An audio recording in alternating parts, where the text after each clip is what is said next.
जय भारत जय संविधान। यहाँ के हमारे साथ में बैठे मुंबई के पूर्व प्रदेश अध्यक्ष वर्तमान में भी अपनी बागडोर संभाल रहे हमारे साथियों और आप जैसे तमाम साथियों का बहुत बहुत आभार और साधुवाद कि आपने हम जैसे छोटे से कार्यकर्ता को समय देने का, अपना कीमती समय देने का काम किया। बहुजन समाज में जन्मे सभी संतों गुरुओं महापुरुषों को नमन करते हुए तथागत रूप संत कबीर, गुरु नानक देव, गुरु घासीदास, बिरसा मुंडा, श्रोमणी संत सतगुरु रविदास जी महाराज, इस देश में शिक्षा की अलख जगाने वाले राष्ट्रपिता ज्योतिबा फूले, महामना सावित्रीबाई फूले, माँ फातिमा शेख और हमें आरक्षण के जनक छत्रपति शाहू जी महाराज, हमें आपको मान सम्मान स्वाभिमान का जीवन देने वाले इस देश में करोड़ों शोषित वंचितों के पीड़ितों के मसीहा, 32 डिग्री धारक, विदेश जाकर अर्थशास्त्र में पीएचडी की डिग्री हासिल करने वाले प्रथम भारतीय, भारत के संविधान निर्माता, इस देश के भाग्य विधाता विश्व रत्न डॉक्टर बाबा साहेब अम्बेडकर के चरणों में नमन करते हुए वह 21वीं सदी के सबसे बड़े महानायक, कश्मीर से लेकर कन्याकुमारी तक साइकिल यात्रा करने वाले डॉक्टर बाबा साहेब अम्बेडकर को मरणोपरांत जीवित करने वाले, पूरे उत्तर भारत के अंदर फैलाने वाले, पामसेफ, DS4 और शोषितों वंचितों की सबसे बड़ी पार्टी बहुजन समाज पार्टी के संस्थापक, हमारे रहबर, मेरे गुरु मान्यवर कांशीराम साहब के चरणों में नमन करते हुए अपनी बात को शुरू करेंगे। देखिए, हम एक मार्च चला रहे हैं जिसका नाम है बहुजन जागो मार्च, जिसका एक छोटा सा उद्देश्य है बहुजन नेताओं साथ में आओ, क्योंकि हम बहुत अच्छे से जानते हैं कि बिखरे हुए लोग इस देश में शासक जमात नहीं बन सकते। ये बहुजन जागो मार्च बीती 23 जुलाई को डॉक्टर बाबा साहेब अम्बेडकर की जन्मस्थली मध्य प्रदेश के महू से शुरू हुआ और इसी संकल्प, इसी उद्देश्य के साथ शुरू हुआ और महू से इंदौर, देवास, सीहोर, सोनकच्छ, भोपाल, विदिशा, खुरई, ललितपुर, झांसी, डपरा, दतिया, ग्वालियर, मुरैना, धौलपुर, आगरा, हाथरस, अलीगढ़, औरैया, फिरोजाबाद, बुलंदशहर, हापुड़, मेरठ, गाजियाबाद, उसके बाद दिल्ली जंतर मंतर, लगभग 4.5 महीने के लंबे अंतराल के बाद पैदल गांव-गांव, गली-गली, कूचे-कूचे फूले अम्बेडकरी आंदोलन की बात करते हुए, मान्यवर कांशीराम साहब के त्याग, समर्पण और उनके आंदोलन की बात करते हुए, चीखते हुए इस बात को कहते हुए कि जिस सदी में हमें इस देश का हुक्मरान बनना था, जिस सदी में डॉक्टर अम्बेडकर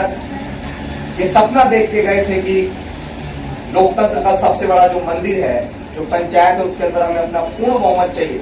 क्योंकि हमें आर्थिक मुक्ति और सामाजिक परिवर्तन के आंदोलन को पूरा करना है। और सामाजिक परिवर्तन और आर्थिक मुक्ति के आंदोलन को अगर पूरा करना है तो हमें इस देश में अपना प्राइम मिनिस्टर बनाना पड़ेगा। इसी सपने को देखते देखते मान्यवर कांशीराम साहब ने भी अपनी पूरी जिंदगी, अपना पूरा जीवन इस आंदोलन के नाम समर्पित किया। डॉक्टर बाबा साहेब अम्बेडकर को अगर हम तक किसी ने पहुंचाया तो उस शख्स का नाम था मान्यवर कांशीराम साहब। क्योंकि अगर मान्यवर कांशीराम साहब जैसे पुरोधा इस समाज के अंदर पैदा नहीं होते और सामाजिक परिवर्तन की उस मुहिम को उन्होंने नहीं चलाया होता और इस बात के साथ नहीं चलाया होता कि जिस समाज की गैर राजनीतिक जड़ें मजबूत नहीं होती है वो समाज कभी राजनीति में हिस्सेदार नहीं बन सकता है। बस उसी आंदोलन को पढ़ते हुए, उनके उसी मार्गदर्शन को लेते हुए हमें जब ये चेतना जागी, मान्यवर कांशीराम साहब साल 2006 9 अक्टूबर को हमारे बीच से हमें छोड़कर चले गए। आखिरी बार उत्तर प्रदेश में हमने मान्य बहन जी के रूप में एक बड़ा मजबूत शासन देखा, वो पूरे देश के अंदर कहीं नहीं हुआ। लेकिन मेरा आप सबसे भी ये सवाल है कि उसके बाद निरंतर डॉक्टर बाबा साहेब अम्बेडकर ने जो कारवां चलाया, उस कारवां को मान्यवर कांशीराम साहब ने आगे बढ़ाया। अगर मेरे फादर ने 50 गज का मकान हमारे लिए छोड़ा तो हमारी ये जिम्मेदारी बनती है कि हम उस 50 गज के मकान को 200 गज तक लेके जाएं, क्योंकि पीढ़ियों का काम होता है जो सांसदों को बढ़ाना। माननीय बहन जी ने अपने जीवन में बहुत काम किया और मेरे जैसा कार्यकर्ता या चंद्रशेखर आजाद जैसा कार्यकर्ता या समाज के अंदर बहुत सारे लोग जो मूक नायक थे, अगर वो मुखरता से आज इस सदी में बोल पा रहे हैं तो वो माननीय बहन जी की देन है, इस बात में कोई दो राय नहीं। लेकिन आज हमें ये समझना पड़ेगा कि जिस आंदोलन के तहत हम लोग सफल होना चाहते थे, आखिर वो आंदोलन सफल क्यों नहीं हो रहा। अगर वो आंदोलन सफल नहीं हो रहा तो सिर्फ और सिर्फ बिखरे रहने की वजह से सफल नहीं हो रहा। डॉक्टर बाबा साहेब अम्बेडकर के बाद मान्यवर कांशीराम साहब ने कहा था कि पार्टी और संगठन बनाना बहुत आसान है, अगर मुश्किल है तो बहुजन समाज बनाना है। डॉक्टर बाबा साहेब अम्बेडकर ने किताबों को इकट्ठा किया और उन्होंने कश्मीर से कन्याकुमारी तक लोगों को इकट्ठा किया और जाटा, वाल्मीकि, कोरी, कुर्मी, पासी, धोबी, धानु, कही, गडरिया, गुज्जर, जाट, नाई, यादव, तेली, कुमार, महार, डोम, पटेल, मुस्लिम और तमाम वो जातियों के लोग जो हकवंची समाज के लोग थे, जिनके पुरखों के साथ शोषण हुआ, जिनके साथ जातिगत और धार्मिक भेदभाव हुआ, उन लोगों को माननीय कांशीराम साहब ने एक माला में पिरोकर बहुजन समाज बनाया और हमें देश की सबसे बड़ी राजनीतिक पार्टी बनाई। लेकिन आज आप देखिए, जब आप संसद भवन को देखेंगे तो दूर दूर तक हमारा एक भी साथी आपको नजर नहीं आएगा। ईमानदारी से बताइएगा, क्या पीड़ा नहीं होती है, क्या तकलीफ नहीं होती? किसी को होती हो ना होती हो, मुझे बहुत होती है साहब। और तकलीफ इसलिए होती है कि अगर आपके सर से आपके बाप का साया उठ जाए ना,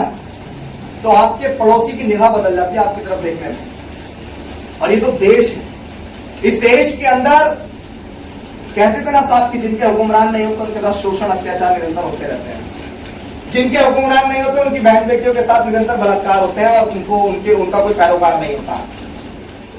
लेकिन आज हम जब देखते हैं तो उसमें सबसे बड़ी कमी नजर आती है कि अगर हमें सामाजिक परिवर्तन, आर्थिक मुक्ति के आंदोलन को सफल करना और व्यवस्था परिवर्तन करना है, अगर हमें व्यवस्थित रहना है, स्थापित होना है,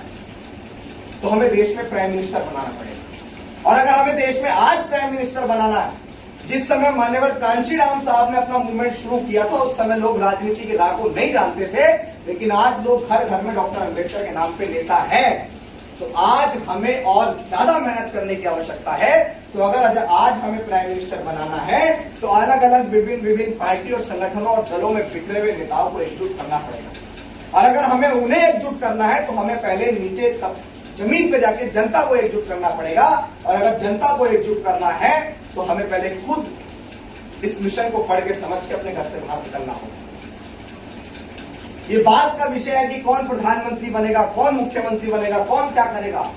आप देखिए, भारतीय जनता पार्टी इस देश की, इस मुल्क की वर्तमान में सबसे मजबूत पार्टी है, जो पिछले 15 सालों से लगातार शासन कर रही है। ईडी, इनकम टैक्स के द्वारा, और हमारे महापुरुषों को उसने बेशक सम्मान दिया, लेकिन महापुरुषों के मानने वाले लोगों का जितना हनन आजादी के बाद इस भारतीय जनता पार्टी ने किया, इतना किसी ने नहीं किया। लेकिन वो भारतीय जनता पार्टी छोटे छोटे दलों के साथ गठबंधन करती है। वो भारतीय जनता पार्टी छोटे छोटे 1% वोट जिसके पास है उसके साथ भी गठबंधन करती है और इस देश के अंदर एनडीए जैसा गठबंधन बना के तैयार करती है और तीसरी बार सत्ता में आने का काम करती है।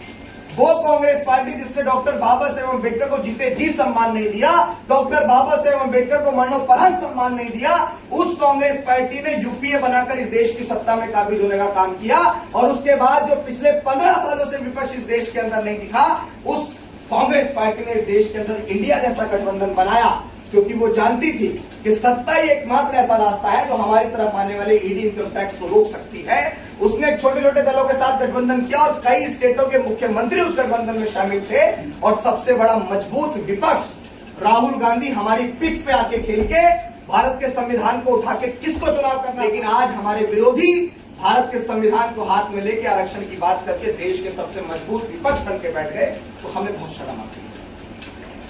जिस सदी में हमें इस देश का हुक्मरान बनना था, उस सदी में हम लोग उस आंदोलन से बहुत पीछे चले गए। मेरा घर से निकलने का सिर्फ इतना उद्देश्य नहीं है कि मैं कोई पार्टी या संगठन बनाने आया हूं।